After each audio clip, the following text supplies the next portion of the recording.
Quand je vois les commentaires dans le chat de gens qui disent qu'on dit n'importe quoi, je pense que ces gens-là, une bonne partie, ils sont musulmans, mais que concrètement, ils ne connaissent pas le fonctionnement de leur propre religion et des intentions.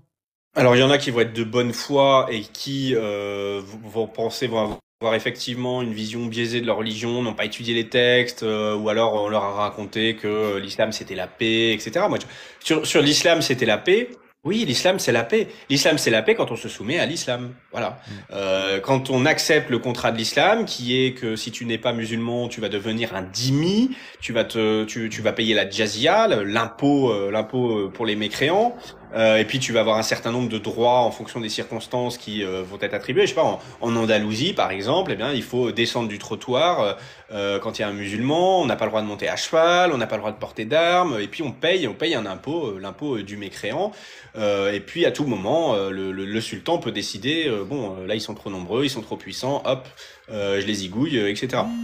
Donc oui, l'islam c'est la paix. C'est la paix si on s'y soumet.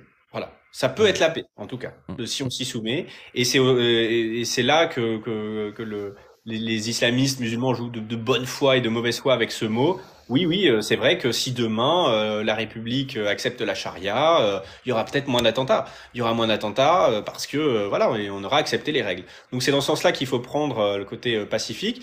Et puis après, il y a des musulmans qui sont en takia et qui savent très bien que si on applique le Coran, la charia, de manière directe, rapide, et qu'on montre le vrai visage de l'islam, bah ça va faire peur. Et donc ces gens-là vont vous expliquer que vous avez tort, que vous mentez, que vous avez des préjugés.